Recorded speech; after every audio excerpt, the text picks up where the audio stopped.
ನಾಳೆ ಇರೋ ಇಂಟರ್ನಲ್ಸ್ಗೆ ಇವತ್ತು ಕ್ವಶನ್ ಪೇಪರ್ ಸಿಕ್ತಂತ ಖುಷಿ ಆಗ್ಬಿಡ್ತು.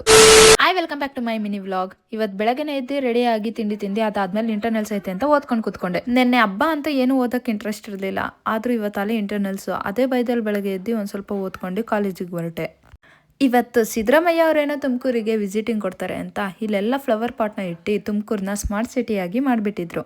ಒಂದೊಂದ್ಸಲಿ ಅದೇನಾಗುತ್ತೋ ಗೊತ್ತಿಲ್ಲ, ನಾನೇ ಬೇಗ ಬಂದರೂ ಈ ಬಸ್ ನಿಧಾನಕ್ಕೆ ಹೋಗ್ತಿರುತ್ತೆ. ನನ್ನ ಫ್ರೆಂಡ್ ಜೊತೆ ಮಾತಾಡ್ಕೊಂಡು ಟೌನಲ್ಲೆಲ್ಲ ಇಳ್ದು ಅವಳ ಹತ್ತಿರ ಬಸ್ಗೆ ಹತ್ಕೊಂಡು ಕಾಲೇಜಿಗೆ ಬಂದೆ. ಕಾಲೇಜಿಗೆ ಬಂದಾಗ ನನ್ನ ಫ್ರೆಂಡ್ಸ್ ಎಲ್ಲ ಹೇಳಿದ್ದು ಒಂದೇ ಮಾತು, ನಾನು ಓದಿಲ್ಲ ನೀನು ಓದಿದ್ಯಾ ಅಂತ.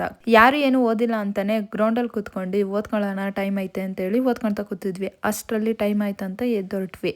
ಫಸ್ಟ್ ಇಂಟರ್ನಲ್ಸಲ್ಲಿ ಏನಂದರೆ ಫಸ್ಟ್ ಟೈಮ್ ಬರೀತಾ ಇರೋದು ಹೆಂಗಿರುತ್ತೋ ಅಂತ ಭಯ ಇತ್ತು. ಆದರೆ ಇವಾಗ ಏನು ಓದೇ ಇರಲಿಲ್ಲ, ಪ್ರೆಸೆಂಟೇಷನ್ ಅಸೈನ್ಮೆಂಟ್ ಅಂತಲೇ ಕೂತ್ಕೊಂಡಿದ್ವಿ.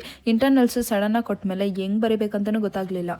ಇಂಟರ್ನಲ್ಸು ನೆಕ್ಸ್ಟ್ ವೀಕ್ ಇರುತ್ತೆ ಅಂತ ಎಕ್ಸ್ಪೆಕ್ಟ್ ಮಾಡಿದ್ವಿ. ಇಲ್ಲಿ ನೋಡಿದ್ರೆ ಇವಾಗಲೇ ಸ್ಟಾರ್ಟ್ ಆಗಿಬಿಟ್ಟಿತ್ತು. ಕ್ಲಾಸಿಗೆ ಬಂದರೆ ಇಲ್ಲೆಲ್ಲೋ ಬರೇ ಇಂಟರ್ನಲ್ಸಿಗೆ ಓದ್ಕೊಂಡು ಕೂತ್ಕೊಂಡಿದ್ರು. ಯೂನಿಫಾರ್ಮ್ ಕೊಟ್ಟು 15 ದಿನ ಆದ್ಮೇಲೆ ಈ 3 ಜನ ಇವತ್ತೇ ಫಸ್ಟ್ ಟೈಮ್ ಯೂನಿಫಾರ್ಮ್ ಹಾಕೊಂಡು ಬಂದಿದ್ರು. ಟೈಮ್ ಆಯ್ತು ಬರ್ರಿ ಅಂತ ಸರ್ ಬೈದ್ರು. ಅದಕ್ಕೆ ಎಲ್ಲರೂ ಇಂಟರ್ನಲ್ಸ್ ಬರೆಯಕ್ಕೆ ಒಳಗಡೆ ಹೋದ್ವಿ. ಇಂಟರ್ನಲ್ಸ್ ಎಲ್ಲ ಮುಗಿಸಿದಾದ್ಮೇಲೆ ಫೀಸ್ ಪೇ ಮಾಡಿರೋದು ರೆಸಿಪ್ಟ್ನ ಪ್ರಿಂಟ್ ಹಾಕಿಸ್ಕೊಂಡ್ ಕೊಡ್ರಿ ಅಂತ ಅಂದ್ರು. ಅದಕ್ಕೆ ಪ್ರಿಂಟ್ ಹಾಕಿಸ್ಕೊಂಡು ಬರೋಣ ಅಂತ ಹೋದ್ವಿ. ಬೇಗ ಬಿಟ್ಟರು ಮನೆಗೆ ಹೋಗೋಣ ಅನ್ನೋ ಖುಷಿಯಲ್ಲಿ ಇದು ಬೇರೆ ಕೆಲಸ ಹೇಳಿದ್ರಲ್ಲಪ್ಪ ಅಂತ.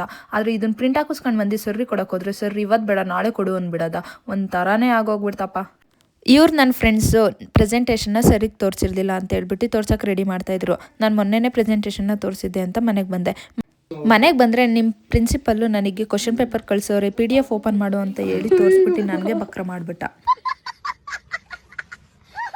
ಈ ವಿಡಿಯೋ ನಿಮ್ಗೇನಾದರೂ ಇಷ್ಟ ಆಗಿದ್ರೆ ಲೈಕ್ ಮಾಡಿ, ಶೇರ್ ಮಾಡಿ ಆ್ಯಂಡ್ ಸಬ್ಸ್ಕ್ರೈಬ್ ಮಾಡೋದನ್ನ ಮರಿಬೇಡಿ.